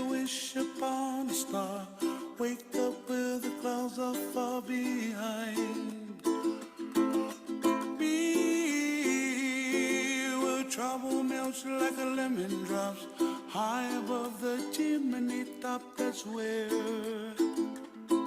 you find me, oh, somewhere over the rainbow, way up high. The dreams that you dare to, why, oh why can't I?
Wise men say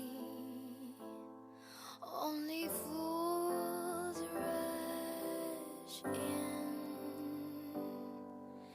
but I can't help falling in love with you.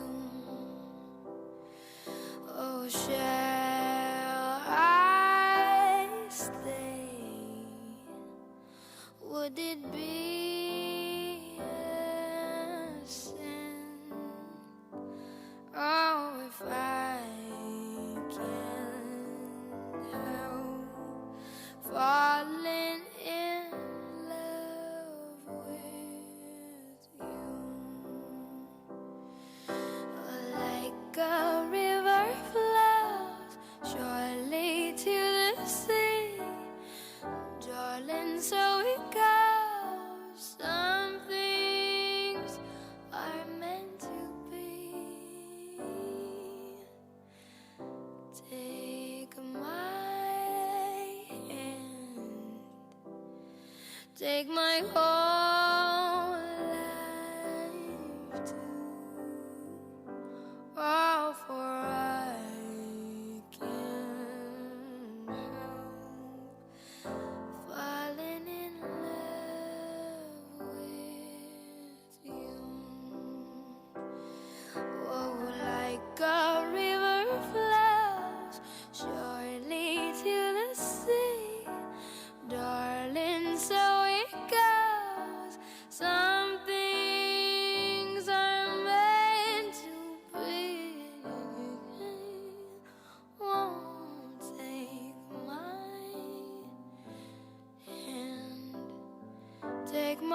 whole life too. For I can't help falling in love with you. Oh, for I can't help falling in love with you.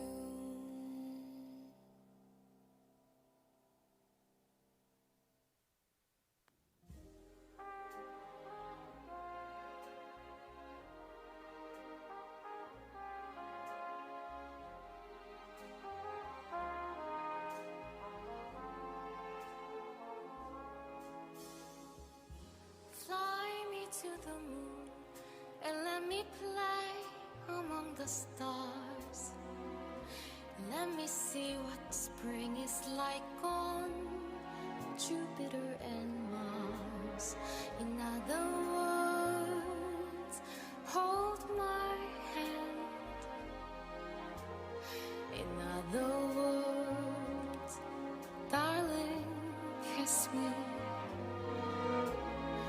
Fill my heart with song and let me sing forevermore.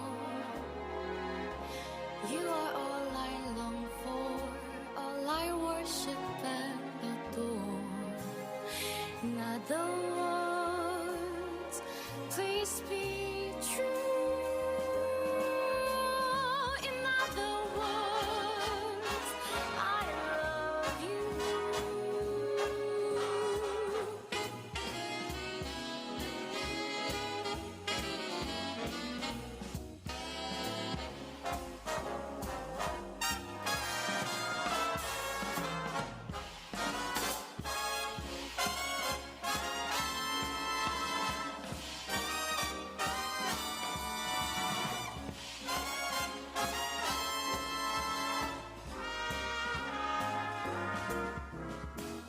Fly me to the moon and let me play among the stars.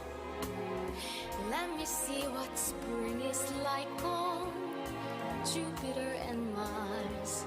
In other words, hold my hand.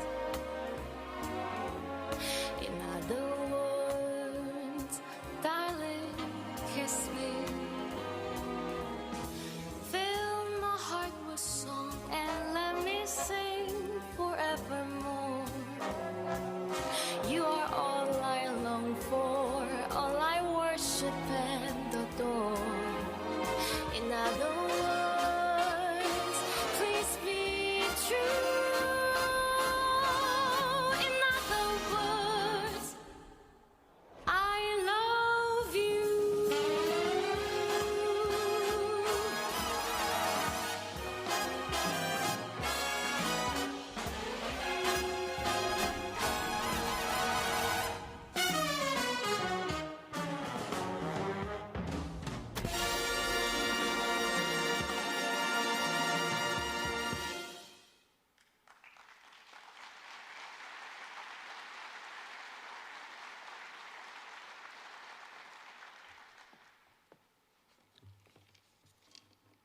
I'd like to introduce retired San Jose Police Department officer Roberto Payne.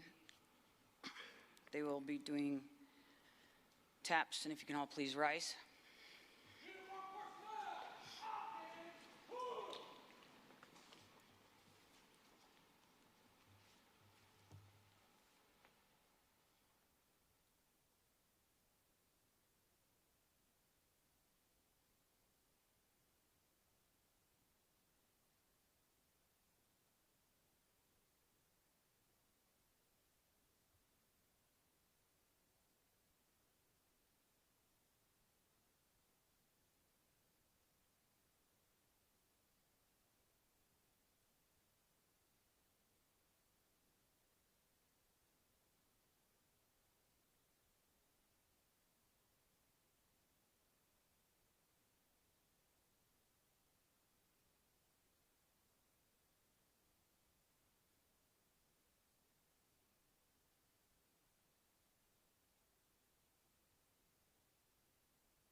For the closing remarks, we have Chaplain Brian Allen.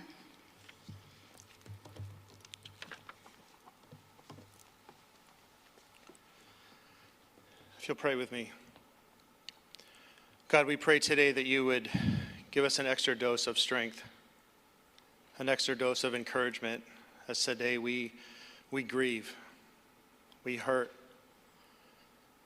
we have sorrow, we miss someone dearly who we love. But God, we also want to thank you today for giving us an opportunity to honor a worthy man who is worthy of all this attention today. God, we thank you for each one of us here that have had an opportunity to know him, to talk with him, to see his smile, to laugh with him.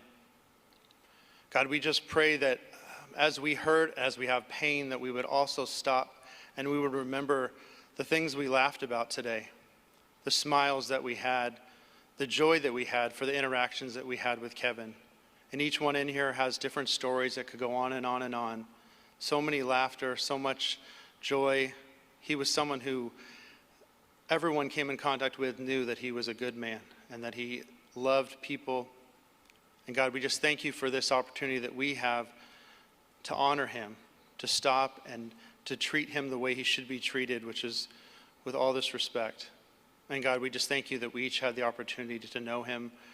And God, I pray that you would comfort each person here, that you would give them that ounce of strength that they need each day as they struggle and as they hurt, as they're in pain. But God, I pray that we would also be able to replace that pain in those moments with joy and laughter of thinking of the memories and the good times that we did have with him. God, we thank you for the gift of Kevin and what he did to this earth and how he changed this place and he changed each one of us for the better. And we pray all these things in your name. Amen.